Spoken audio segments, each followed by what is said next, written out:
Hello दोस्तों, आशा करता हूँ आप सब बढ़िया होंगे। आपके अपने यूट्यूब चैनल जानी टॉक्स में आपका एक बार फिर से स्वागत है। दोस्तों, आज की इस वीडियो में हम डिस्कस करने जा रहे हैं इंडियन पॉलिटी के बहुत ही महत्वपूर्ण प्रश्न जो कि आपके आने वाले exam traffic inspector, HP forest guard, clerk, अन्य सभी एग्जाम के लिए महत्वपूर्ण होंगे। तो दोस्तों, इससे पहले की क्लासेज अगर आपने नहीं देखी हैं तो आप हमारे चैनल की प्लेलिस्ट में जाकर देख सकते हैं और अपनी तैयारी को बूस्टअप कर सकते हैं। तो दोस्तों, चलिए शुरू करते हैं पहले प्रश्न से। पहला प्रश्न है, the dyarchy was first introduced under. सर्वप्रथम किसके अंतर्गत द्वैध शासन का प्रारंभ हुआ था? तो दोस्तों, सर्वप्रथम जो द्वैध शासन का प्रारंभ हुआ था वो भारतीय सरकार का जो अधिनियम था 1919 उसके तहत हुआ था। तो इसका ऑप्शन डी जो है वो सही हो जाएगा। और दोस्तों, जो गवर्नमेंट ऑफ इंडिया एक्ट है 1935 इसके तहत जो प्रांत थे उनमें द्वैध शासन समाप्त कर दिया गया था और केंद्र में द्वैध शासन शुरू कर दिया गया था। अगला प्रश्न है, the cabinet mission plan for India envisaged. भारत के लिए कैबिनेट मिशन योजना ने विचार रखा था। तो दोस्तों, जो कैबिनेट मिशन का जो विचार था वो महासंघ ने रखा था। तो इसका ऑप्शन डी जो है वो सही हो जाएगा, कन्फेडरेशन।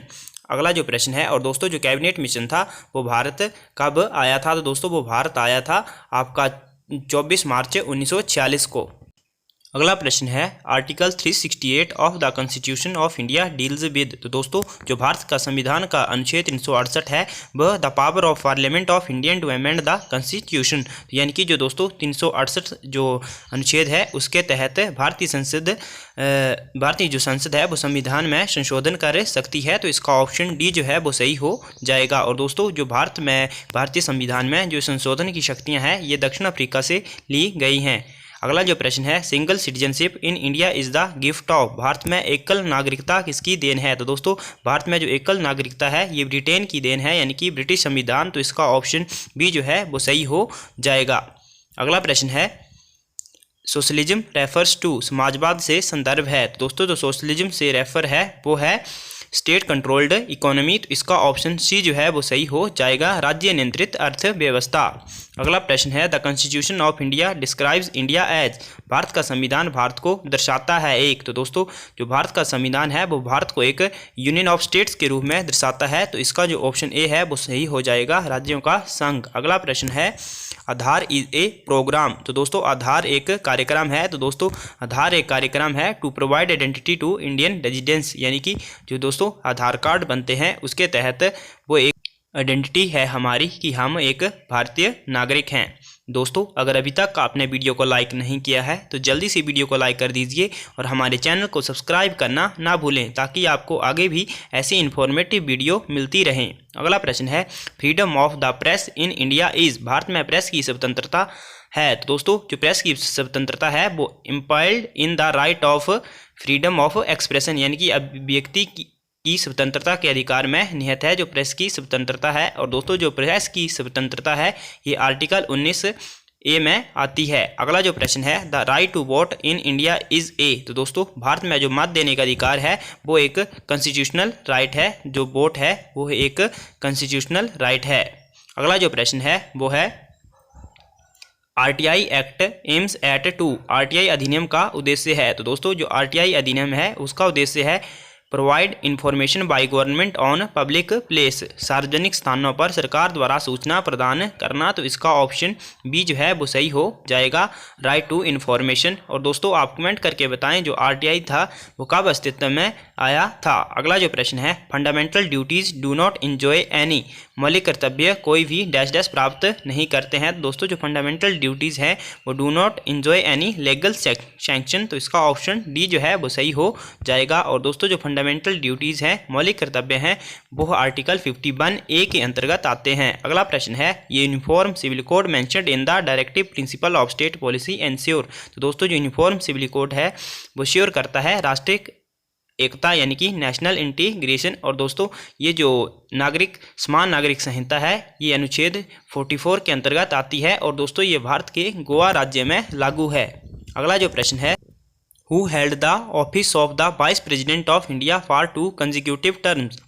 कौन से भारत के उपराष्ट्रपति दो बार कंटिन्यू भारत के उपराष्ट्रपति रहे थे? तो दोस्तों, जो भारत के प्रथम उपराष्ट्रपति थे डॉक्टर एस राधाकृष्णन वो 2 बार उपराष्ट्रपति के पद पर लगातार रहे थे, तो इसका ऑप्शन सी जो है वो सही हो जाएगा। अगला प्रश्न है the council of minister is collectively responsible to which of the following. तो दोस्तों जो मंत्रिपरिषद होती है वो सामूहिक रूप से लोकसभा के प्रति उत्तरदायी होती है, तो इसका ऑप्शन सी जो है वो सही हो जाएगा।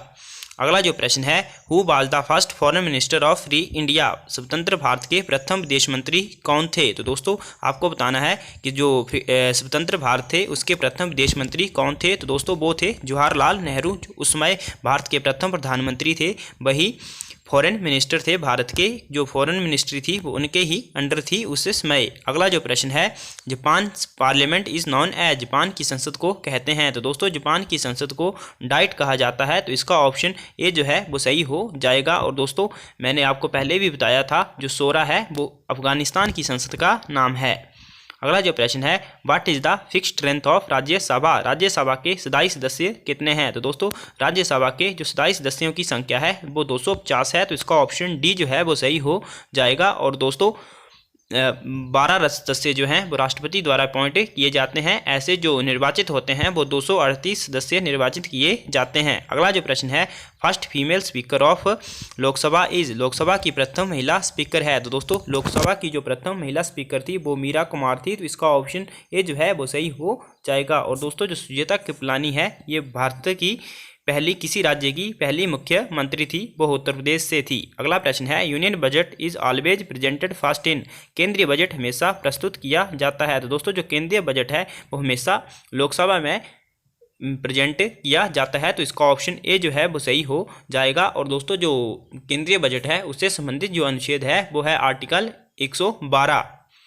अगला जो प्रश्न है who preside the joint session of parliament, संसद के संयुक्त सत्र की अध्यक्षता कौन करता है। दोस्तों जो संसद का जो संयुक्त सत्र होता है उसके जो अध्यक्षता करता है वो लोकसभा स्पीकर के द्वारा की जाती है, तो इसका ऑप्शन बी जो है वो सही हो जाएगा। और दोस्तों जो संसद का संयुक्त सत्र है वो राष्ट्रपति के द्वारा बुलाया जाता है। दोस्तों आप कमेंट करके बताएं कौन से आर्टिकल के तहत जो संसद का संयुक्त सत्र है उसकी अध्यक्षता की जाती है, यानी कि वो सत्र बुलाया जाता है। अगला प्रश्न है a bill presented in parliament becomes an act after, संसद में प्रयुक्त विधेयक एक कानून बन जाता है जब दोनों सदनों से वो पारित हो जाए, तो इसका ऑप्शन ए जो है वो सही हो जाएगा। अगला प्रश्न है which one of the following is the largest committee of the parliament, निम्नलिखित में से कौन सी संसद की सबसे बड़ी समिति है। तो दोस्तों संसद की जो सबसे बड़ी समिति है वो है प्राक्कलन समिति, इसका ऑप्शन ए जो है वो सही हो जाएगा। और दोस्तों इसमें 30 सदस्य होते हैं और वो सभी लोकसभा के होते हैं। अगला जो प्रश्न है the supreme court of India enjoys, Bharat के सर्वोच्च न्यायालय को प्राप्त है। तो दोस्तों भारत के सर्वोच्च न्यायालय को original, appellate and advisory jurisdiction तीनों प्राप्त हैं, तो इसका ऑप्शन डी जो है वो सही हो जाएगा। अगला प्रश्न है हु अपॉइंट डिस्ट्रिक्ट जज।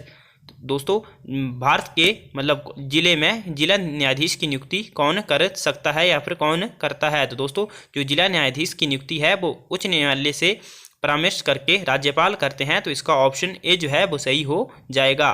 अगला प्रश्न है the chief minister is appointed by, मंत्री नियुक्त होता है। दोस्तों जो मुख्यमंत्री होता है वह राज्यपाल के द्वारा अपॉइंट किए जाते हैं, तो इसका ऑप्शन बी जो है वो सही हो जाएगा, जो मुख्यमंत्री हैं। अगला प्रश्न है when was the Panchayati Raj system introduce in India, Bharat में पंचायती राज व्यवस्था कब लागू की गई। तो दोस्तों भारत में जो पंचायती राज व्यवस्था थी वो 1959 में लागू करी गई, तो इसका ऑप्शन ए जो है वो सही हो जाएगा। वे राजस्थान के नागौर जिले से शुरू हुई थी।